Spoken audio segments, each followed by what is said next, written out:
మాగంటి సుధాకర్ గారు రాఘవేంద్రరావు గారి దర్శకత్వంలో దాసరి నారాయణరావు గారిని నటింపజేయాలని చాలా ప్రయత్నాలు చేశారు. వాటి గురించి తెలుసా మీకు? ఎప్పుడు దాసరి నారాయణరావు గారు కూడా వాటి గురించి చెప్పలే.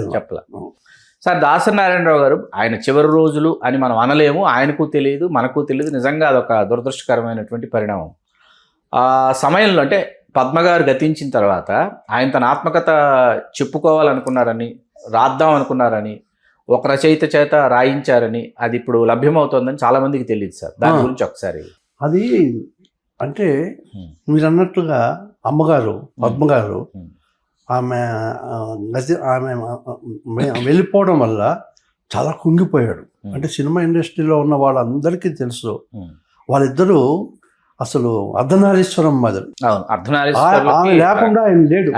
ఆయన ప్రతి మజిలీలో ఆయన అసిస్టెంట్ డైరెక్టర్ కాకముందు నుంచి కూడా ఆయన జీవితంలో ప్రవేశించిన రోజు నుంచి ఏమేమి జరిగాయో అందరికీ తెలిసిన విషయాలే. సో అలాంటి మనిషి ఒక 50 ఏళ్ళు ట్రావెల్ చేసిన భార్య దూరమయ్యేసరికి ఆయన చాలా మానసికంగా బాగా ఇదయ్యాడు. మీరు ఆయన ఇంటికి వచ్చిన వాళ్ళందరికీ తెలుసు. ఆయన ఫస్ట్ ఫ్లోర్లో ఆయన రూము, సిట్టింగ్స్ అన్నీ ఉండేవి, బెడ్రూము. గ్రౌండ్ ఫ్లోర్లో డైనింగ్ ఉండేది. కిందికి వచ్చి భోంచేసేవాడు, భోజనం అంతా కింద చేసేవాడు, కింద కలిసేవాడు.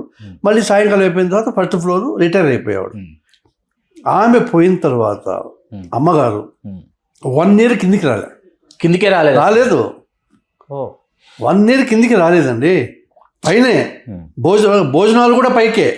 ఆయనతో పాటు మేము ఉండేవాళ్ళం కదా, అందరికీ భోజనాలు పైకే. కిందికి రాలేదు 1 year.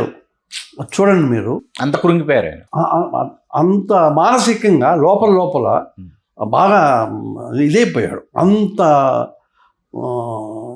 సార్, నా మటుకు నాకు ఇవాళకి ఉన్న అతిపెద్ద కంప్లైంట్ ఏంటంటే, ఆయనకి రావాల్సిన పురస్కారాలు రాలేదు, జరగాల్సిన గౌరవం ఆయనకి జరగలేదు, దక్కలేదు. ఆయన గురించి జరగాల్సినంత చర్చ జరగలేదు. ఆయన జీవించి ఉన్నంత కాలం ఆయన యొక్క వెలుగు, వైభవం, ప్రభ ఏదైతే ఉందో అది వెలిగిందే తప్ప ఆయన గతించిన తర్వాత అసలు ఆయన గురించి ఎటువంటి చర్చ, అధ్యయనం జరగటం లేదు. తర్వాత ఏదో మొక్కుబడిగానో లేకపోతే కంటితుడుపు చర్యలాగానో ఏదో డైరెక్ట్స్ డే అని అదని ఇదని మే 4వ తేదీ ఏదో చేస్తారు. కాకపోతే ఆయనకి పురస్కారాల మీద మక్కువ లేదా, లేకపోతే పురస్కారాల కోసం ఆయన ప్రయత్నించలేదా, అసలు ఈయన పేరు అసలు పరిగణలోకి తీసుకోలేదా? పద్మశ్రీ కానీ, పద్మభూషణ్ కానీ ఏవీ, పద్మవిభూషణ్ కానీ ఏవీ లేవు. దాదాసాహెబ్ ఫాల్కే అసలే లేదు. ఏదో రఘుపతి వెంకయ్య నాయుడు పురస్కారం అప్పుడు ఎప్పుడో ప్రదానం చేశారు ఆయనకి. దీని పట్ల మీ విశ్లేషణ ఏంటి? దీంట్లో 2వ పాయింట్ మీరు అన్న దాంట్లో చిన్న కరెక్షన్ చెప్పండి, తర్వాత ఆయన పురస్కారాల దగ్గరికి వెళ్దాం. ప్రతి సంవత్సరం మొక్కుబడిగా డైరెక్టర్స్ డే చేస్తారన్నారే, అది కొంచెం దాన్ని మనం సవరించుకోవాలి. ఎందుకంటే మొక్కుబడిగా జరిగేది కాదు. ఆయన ఒక స్టేజ్లో ఆయన May 4th డైరెక్టర్స్ వాళ్ళు కలుస్తున్నప్పుడు విశ్వనాథ్ గారు, నారాయణరావు గారు దర్శకుడు పోస్టుకే ఒక విలువ తీసుకొచ్చాడు, గౌరవం తీసుకొచ్చాడు. మనం ప్రతి సంవత్సరం ఆయన బర్త్డేని డైరెక్టర్స్ డేగా చేసుకుంటే బాగుంటుంది అన్న సూచన ఫస్ట్ విశ్వనాథ్ గారు ఇస్తే, మహానుభావుడు, ఆయన కూడా గొప్ప డైరెక్టర్. మరి ఇండస్ట్రీలో ఉన్న వాళ్ళందరూ కూడా, డైరెక్టర్స్ అందరూ కూడా మంచి ఆలోచన అని చెప్పి దాన్ని భుజాన్ని వేసుకొని ఆయన చనిపోయిన తర్వాత వచ్చిన బర్త్డే అన్నీ కూడా చాలా వైభవంగా చేస్తున్నారు అనే దానికంటే కూడా మొక్కుబడిగా చేయడం లేదు, ఎమోషనల్గా చేస్తున్నారు అని నేను అంటాను. ఎందుకంటే అప్పటి నుంచి నేను చూస్తున్నాను. ఎన్కౌంటర్ శంకర్ కొన్నాళ్ళు ప్రెసిడెంటు, మా కాశీ ప్రెసిడెంటు వీరశంకరు, ఈ సంవత్సరం విఎన్ ఆదిత్య, ఈ గత 5 ఏళ్ళు చాలా బాగా అందరూ కలిసి మనస్ఫూర్తిగా చేయకపోతే ఎవరు అడుగుతారు? మనస్ఫూర్తిగా అది మనకు మనసుల్లో పడిపోయింది.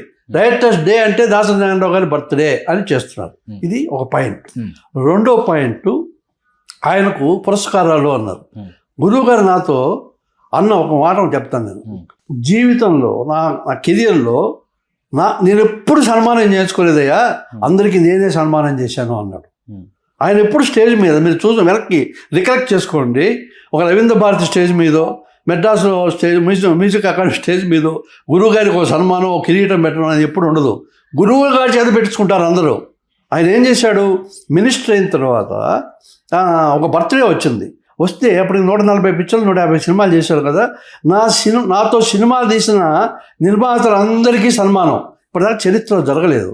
రవీంద్ర భారతి స్టేజ్ మీద ఆ స్టేజ్ డెకరేట్ చేసి 150 మంది ప్రొడ్యూసర్స్, ఆయన ఫస్ట్ పిక్చర్ తీసిన మన రాఘవ్ గారు, ఏకాంబరేశ్వరరావు గారి దగ్గర నుంచి, ఒక నిర్మాత అయితే వీల్ చైర్లో ఉన్నాడు, మెడ్రాస్లో ఉన్నాడు. నేనున్నా గురుగారి పక్కన, నారాయణరావు నువ్వు సన్మానం చేస్తా అన్నావు, సంతోషమే, కానీ నేను వచ్చే పరిస్థితిలో లేను అంటే, మీరు వస్తున్నారు, నన్ను ఆశీర్వదిస్తున్నారు, మిమ్మల్ని నేను సత్కరించుకుంటున్నాను, ఆ ఏర్పాట్లు నేను చేస్తాను అని ఆ నిర్మాతను కూడా వీల్ చైర్లో ఫ్లైట్లో తెప్పించి ఒకే స్టేజ్ మీద 150 మంది తన నిర్మాతలకు తన కృతజ్ఞత తెలుపు 150 సినిమాల నిర్మాతలకు సన్మానించుకున్నాడు. నెక్స్ట్ ఇయర్ దర్శకులు, అందరూ దర్శకులు, ఒక 50 మంది దర్శకులు, కొత్త సినిమా దర్శకుల దగ్గర నుంచి, నేను సినిమా డైరెక్ట్ చేశాను కదా, నాకు కూడా ఆ స్టేజ్ మీద నాకు కూడా ఒక కిరీటం పెట్టి నాకు శాలువగా అయిపోయాడు. So that is his nature. ప్రపంచం కూడా ఆయన్ని సన్మానం చేస్తూ చూసిందే తప్పితే చేయించుకుంటూ చూడలేదు. ప్లస్ మీరు అడిగిన ప్రశ్నకు ఆయన ఒకసారి సమాధానం చెప్పాడు. పద్మశ్రీ దాసరి నారాయణరావు అన్నాం అనుకోండి, ఎంతమంది పద్మశ్రీలు ఉంటారు ప్రపంచంలో? పద్మవిభూషణ్ ఎంతమంది ఉంటారు? దాదాసాహెబ్ ఫాల్కే వాళ్ళు ఎంతమంది, తెలుగు వాళ్ళే ఎంతమంది ఉన్నారు? దర్శకరత్నం ఒక్కడే. మీరు కూడా చెప్పారు కదా స్టేజ్ మీద, ఈ దేశంలో భారత రత్నాలు ఎంతమంది అయినా దర్శకరత్న మాత్రం మీరు ఒక్కరే అన్నారు కదా. ఆయన కూడా అదే నచ్చుకున్నాడు. మనం కూడా ఆయన్ని దర్శకరత్న దాసరి నారాయణరావు గానే చూస్తాం మనం ఆయన్ని. అదే ఆయన గౌరవం, అదే ఆయనకు పురస్కారం. మిగతా అంటే ఒకటి ఉందండి, కాంట్రవర్షియల్ ఇష్యూలోకి మనం పోకూడదు. ఆయన ఎప్పుడు కోరుకోలే, ఆయన చెప్పాడు కదా, ఆయనకు వేరే వీటన్నిటికీ అతీతమైన మనిషి, అతీతమైన మనిషి. ఆయనకి అసలు అంటే ఆయన జీవించుండగా ఆయన 1 సంవత్సరం నిర్మాతలు, 1 సంవత్సరం దర్శకులు, 1 సంవత్సరం రచయితలు, ఇట్లా ఆయన సత్కారాలు, 1 సంవత్సరం ఆర్టిస్టులు, ఇలా సత్కారాలు కనీవి నెరిగిన విధంగా రవీంద్ర భారతిలో ఆయనే చేశాడు.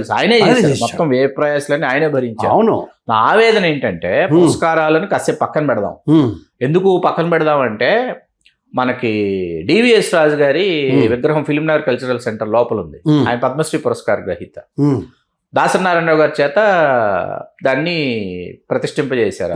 ప్రతిష్టాపన సమయంలో చూస్తే దాసరి నారాయణరావు గారి పేరు మీద కూడా పద్మశ్రీ ఉంది. అవునా? ఉంటే దాసరి నారాయణరావు గారు ఎందుకు వేశారంటే, మీకు పద్మశ్రీ వచ్చిందని అనుకున్నాను అంటే ఒకటే చెప్పారు, వెంటనే దీన్ని ఇక్కడి నుంచి తొలగించండి, నాకు రాలేదు కాబట్టి మీరు అలా వేయకూడదు, తప్పది, తీసేయండి అని చెప్తే, ఎవరో నాలాంటి వాళ్ళం పద్మగారి శ్రీ అండి మీరు, అట్లాగే ఉండొచ్చు, బాగుంది ఆ పద్మశ్రీ ఆయనకే, కాబట్టి ఆ పద్మగారి శ్రీ మీరు, కాబట్టి ఉంచేద్దాం అని అంటే ఆయన సస్య మీరు ఒప్పుకోవాలన్నా గురుగారు. ఏమండి, నాకు తెలిసి చాలా మంది సినిమా ఇండస్ట్రీలో వాళ్ళు, పద్మశ్రీని ఆశిస్తున్న వాళ్ళు, పద్మశ్రీ రావడానికి అర్హత ఉన్న వాళ్ళు గురువు గారి దగ్గరికి వచ్చి, గురుగారు మీరు కొంచెం మాట సాయం చేయండి.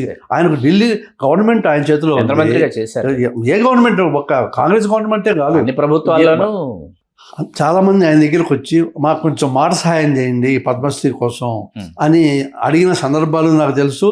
ఆయన మాట సహాయం చేసిన సందర్భాలు మాకు తెలుసు. సో వాటికి అతీతం ఉండే ఆయన.